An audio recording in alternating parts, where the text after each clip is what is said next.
देखिए, हम सभी जानते हैं कि दर्द या पेन के लिए बहुत सारी दवाएं इस्तेमाल की जाती हैं, लेकिन हमें यह नहीं पता होता है कि कौन से दर्द में कौन सी दवाएं देनी होती है, क्योंकि दर्द की बहुत सारी दवाएं आपको देखने के लिए मिल जाती हैं, लेकिन उन सभी के काम अलग-अलग होते हैं। तो आज की वीडियो में हम उसी के बारे में जानेंगे। देखिए, यहाँ पर हमने दर्द के प्रकार लिए हैं और उसमें इस्तेमाल होने वाली दवाएं ली हैं। तो पहले हम बात करते हैं माइल्ड पेन या फिर हल्का दर्द। यदि किसी को हल्का दर्द होता है तो उस समय कौन सी दवा इस्तेमाल की जाती है, तो इसके कॉजेस क्या है या इसके कारण क्या है। हेडेक यानी कि सर में दर्द, माइल्ड फीवर यानी कि हल्का बुखार, माइनर इंजरी या फिर कोल्ड, तो ऐसे में कौन सी दवा इस्तेमाल की जाती है।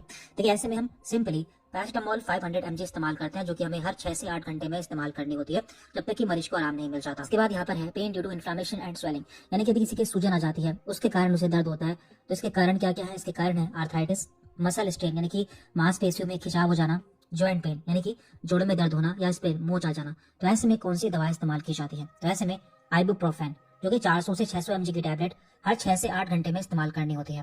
इसके अलावा डाइक्लोफेनेक 50 mg की टैबलेट हर 8 से 12 घंटे में इस्तेमाल करनी होती है, या फिर नेप्रोक्सेन 250 से 500 mg की टैबलेट जो आती है वो हर 12 घंटे में इस्तेमाल करनी होती है।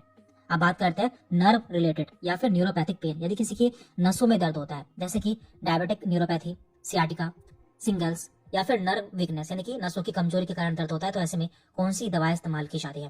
तो यहाँ पर दो तरह की दवा इस्तेमाल की जाती है। पहली है गाबापेंटिन, जो कि 100 से 300 mg की टैबलेट रात को लेनी होती है। दूसरी है प्रेगाब्लेन, जो कि 75 से 150 mg की टैबलेट रात को इस्तेमाल करनी होती है। इसके बाद यहाँ पर अगली कैटेगरी है मॉडरेट टू सीवियर पेन, यानी किसी के मध्यम से काफी तेज दर्द होता है, जैसे कि फ्रैक्चर्स के कारण दर्द यानी कि हड्डी टूट जाती है, मेजर इंजरी कोई बड़ी चोट लग जाती है, पोस्ट सर्जरी पेन यदि किसी की सर्जरी होती है उसके बाद दर्द होता है, या फिर कैंसर का दर्द, तो ऐसे में कौन सी दवा इस्तेमाल की जाती है। तो यहाँ पर 3 तरह की दवा इस्तेमाल की जाती है। पहली है ट्रामाडोल, ये 50 से 100 mg की जो टैबलेट है वो हर 6 घंटे में देनी होती है।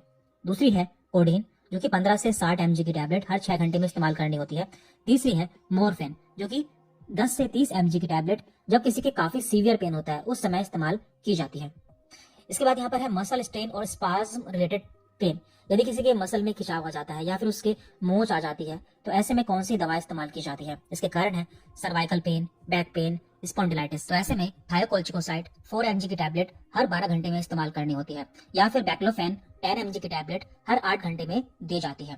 अब बात करते हैं लोकलाइज्ड और सुपरफिशियल पेन, यदि किसी के स्किन की ऊपरी सतह पर या फिर लोकल पेन होता है, जैसे कि बर्न्स यानी कि जलने के बाद दर्द होना, इंजरी हो जाना, आर्थराइटिस या फिर टूथ यानी कि दांतों में दर्द होना, तो ऐसे में कौन सी दवा इस्तेमाल की जाती है। देखिए, यहाँ पर कुछ टॉपिकल मेडिसिन इस्तेमाल की जाती है जो कि हमें ऊपर से अप्लाई करनी होती है, जैसे कि लिडोकेन जेल, तो ये हमें ऊपर से इस्तेमाल या अप्लाई करना होता है, जो कि उस हिस्से को सुन कर देता है।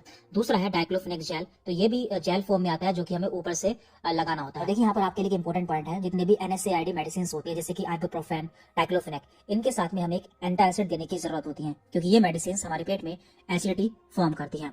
तो इनके साथ में हम एंटासिड दे सकते हैं, जैसे कि रेनिटिडीन,